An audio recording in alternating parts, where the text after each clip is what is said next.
This is a reading of the Miraculous Journey of Edward Tulane, Chapter 8.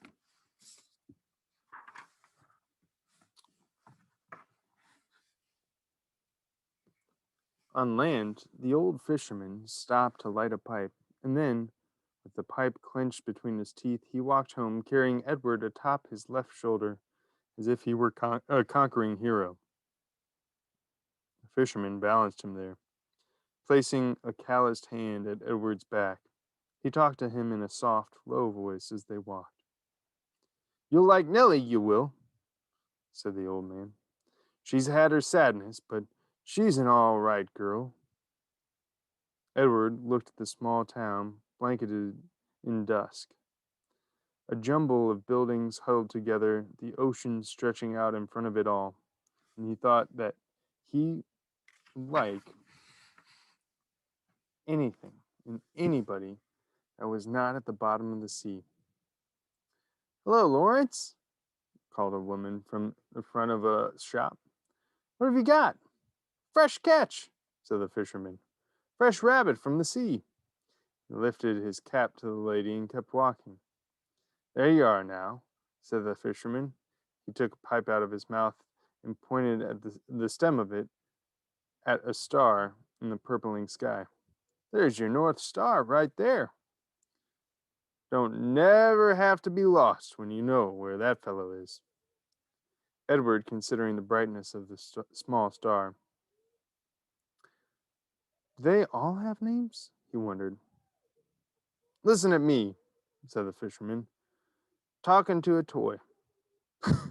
"Oh, well, here we are then." And with Edward still on his shoulder, the fisherman walked up a stone-lined path and into a little greenhouse. "Look here, Nellie," he said. "I've brought you something from the sea."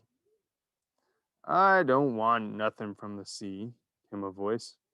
"Aw, now, don't be like that, Nell. Come and see, then." An old woman stepped out of the kitchen, wiping her hands on an apron. When she saw Edward, she dropped the apron and clapped her hands together and said, "Oh, Lawrence, you brung me a rabbit." "Direct from the sea," said Lawrence.